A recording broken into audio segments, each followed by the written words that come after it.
Bienvenidos a las historias de Lilith. Bienvenidos amigos a esta parte número 8 del misterio del cuarto amarillo. Vamos a continuar descubriendo cómo se desarrolla esta investigación por ambos investigadores, ¿no? Tenemos por un lado a Frederick Larsan, el famoso y ya reconocido investigador, y a nuestro joven Joseph Rouletabille, que es periodista, pero el futuro sabueso, ¿verdad? Así que vamos a descubrir.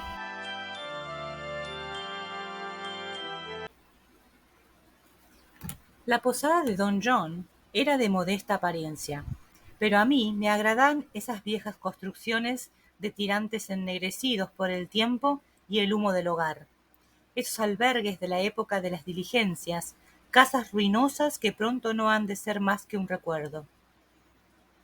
Se adhieren al pasado, se vinculan a la historia, son la continuación de algo y hacen pensar en los viejos cuentos de las rutas cuando en ellas había aventuras. Vi enseguida que la posada del Don John tenía sus 2 siglos y quizá aún más. Reboques y pedregullos habíanse desprendido aquí y allá de la fuerte armazón de madera, cuyas X y V cortas soportaban todavía gallardamente el vetusto techo. Este se había deslizado ligeramente sobre sus soportes, como se desliza la gorra en la frente de un borracho. Encima de la puerta de entrada, un letrero de hierro gemía bajo los embates del viento de otoño. Un artista lugareño había pintado en él una suerte de torre coronada con un techo puntiagudo y un mirador, tal como mostraba el torreón del castillo de Glandier. Bajo aquel letrero, en el umbral, un hombre de aspecto huraño parecía sumergido en pensamientos sombríos, según la apariencia de su ceño fruncido y los pliegues de la frente. Cuando estuvimos bien cerca de él, dignóse mirarnos y nos preguntó de un modo poco amable si necesitábamos algo. Era, sin duda, el dueño bastante antipático de aquella encantadora morada. Como manifestáramos nuestro deseo de almorzar, nos dijo que carecía de provisiones y que le sería imposible satisfacernos. Y diciendo esto, nos seguía mirando con una desconfianza que yo no lograba explicar. «Puede usted atendernos», le dijo Rouletabille, «no somos de la policía». «No temo a la policía», respondió el hombre, «ni a nadie». Mediante una señal procuré que mi amigo comprendiera que lo más sensato era no insistir, pero éste, que estaba evidentemente empeñado en entrar en el albergue, deslizóse tras la espalda del hombre y se introdujo en la sala. «Venga», me dijo, «aquí se está muy cómodo». De hecho, un gran fuego de troncos ardía en la chimenea. Nos aproximamos y tendimos nuestras manos al calor del hogar, porque en aquella mañana comenzaba a sentirse la cercanía del invierno. El cuarto era bastante grande. 2 gruesas mesas de madera, algunos bancos, un mostrador donde se alineaban botellas de sidra y alcoholes, lo adornaban. 3 ventanas abrían sobre el camino. Un afiche, colgado en la pared, elogiaba a través de los rasgos de una joven parisiense que levantaba con desenfado un vaso las virtudes aperitivas de un nuevo vermut. En la mesada de la alta chimenea, el posadero había dispuesto una gran cantidad de potes y jarras de loza y de cerámica.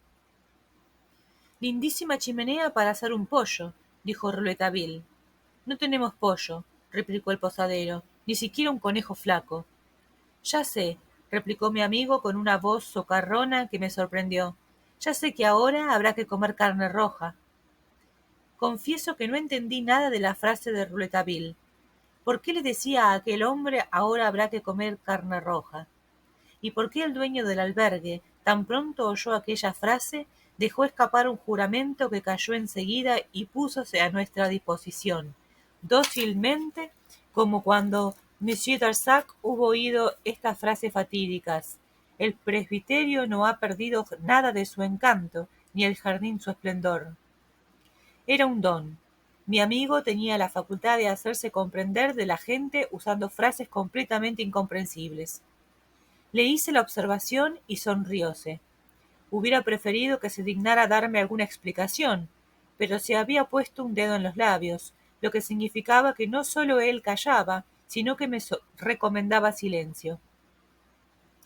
En tanto, el hombre, empujando una puertecita, había pedido a gritos que le trajeran una media docena de huevos y el pedazo de cuadril.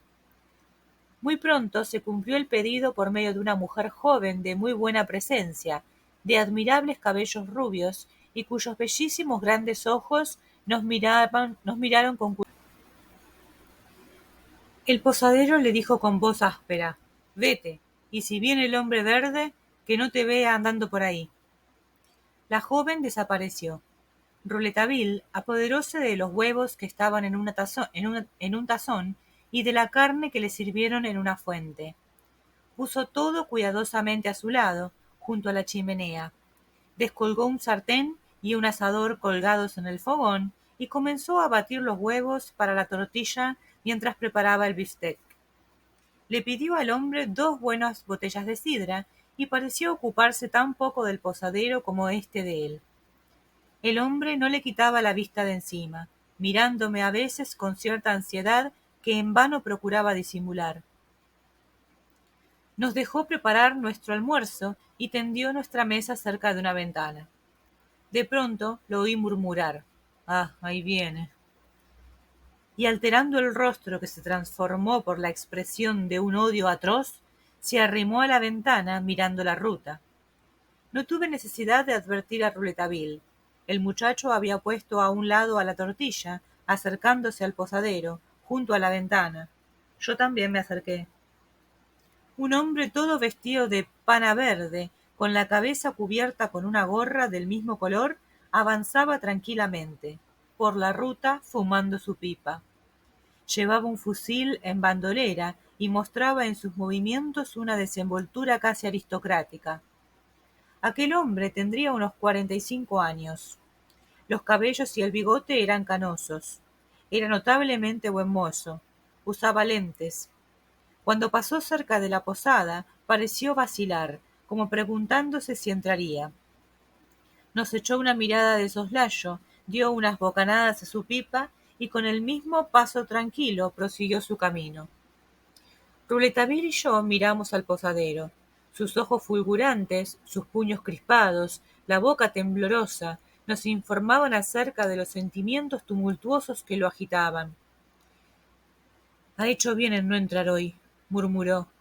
«¿Quién es este hombre?», preguntó Rouletabille, volviendo a su tortilla. «El hombre verde. ¿No lo conocen? Tanto mejor para ustedes. Es una relación que no conviene tener. Bien, es el guarda de Monsieur Stangerson». «Aparentemente usted no lo aprecia mucho, ¿verdad?», preguntó el reportero, volcando su tortilla en el sartén. «Nadie lo quiere en la comarca, monsieur. Es orgulloso porque alguna vez tuvo fortuna y no le perdona a nadie verse obligado a servir para poder vivir. Porque un guarda es un doméstico como otro cualquiera, ¿no es cierto? Palabra de honor, diríase que él es el dueño del Glandier y que todas las tierras y todos los bosques le pertenecen. No le permitiría a un pobre que comiera un pedazo de pan sobre la hierba, sobre su hierba. Viene algunas veces por aquí. Viene demasiado, pero ya le haré comprender que su presencia no me agrada. Hace un mes no me molestaba. El albergue del don John no existía para él. No tenía tiempo. Tenía que cortejar a la dueña de los Trois-Lits en Saint-Michel. Ahora que esos amores ya no corren, procura pasar el tiempo en otra parte. Enamoradizo, enloquecido por las faldas, es un mal bicho. No hay un hombre honrado que la pueda soportar. Ni los porteros del castillo podían verlo, ni en pinta. Los porteros del castillo son entonces buena gente, monsieur. Llámeme abuelo Matthew, es mi nombre. Bien, tan cierto como me llamo Matthew, sí, monsieur, son gente honrada. Se lo ha detenido, sin embargo. Se los ha detenido. ¿Y eso qué prueba? Pero no me quiero meter en asuntos ajenos. ¿Y qué piensa usted del atentado? Del atentado a esa pobre señorita, una buena persona, vaya, y muy querida entre nosotros. Lo que yo pienso. Sí, lo que usted piensa. Nada, y muchas cosas, pero eso no le importa a nadie. Ni tampoco a mí, insistió Rouletabille. El posadero lo miró de soslayo, gruñó y dijo: Ni tampoco a usted. La tortilla estaba lista. Nos sentamos a la mesa y comimos en silencio cuando se abrió la puerta de entrada, empujada por una vieja vestida de harapos, apoyada en un palo, meneando la cabeza, con las mechas de cabellos blancos pegadas a una frente grasienta. Se detuvo en el umbral. «Ah, es usted, abuela Aguenux. Hacía tiempo que no la veíamos por aquí», le dijo el posadero. «Estuve muy enferma, casi me muero», dijo la vieja. «Si tuviera alguna sobra para el animalito de Dios». Y entró en la posada, seguida de un gato tan enorme que yo no sabía que hubiera de tal tamaño. El animal nos miró y dejó oír un maullido tan desesperado que me sentí estremecer. Jamás había oído un lamento tan lúgubre. Como si hubiera sido atraído por aquel grito, entró un hombre detrás de la vieja. Era el hombre verde. Nos saludó, llevándose la mano a la gorra, y sentóse en una mesa vecina a la nuestra. «Deme un vaso de sidra, abuelo Matthew». Cuando el hombre verde entró, el abuelo Matthew tuvo un violento movimiento de rechazo hacia el recién llegado, pero se dominó visiblemente y respondió: «No hay más sidra. Le di las últimas botellas a esos señores». «Entonces deme un vaso de vino blanco», dijo el hombre verde, sin mostrarse sorprendido. «No hay vino blanco, no hay nada». El abuelo Matthew repitió con voz ronca: «No hay nada». «¿Cómo está Madame Matthew?» El posadero, al oír aquella pregunta del hombre verde, crispó los puños y volvióse hacia él con expresión tan enojada que creí que le iba a pegar. Pero dijo controlándose: «Está bien, gracias». Así era. La joven de los grandes ojos dulces que viéramos unos momentos antes era la esposa de este rústico repugnante y brutal, cuyos defectos físicos parecían dominados por un defecto moral.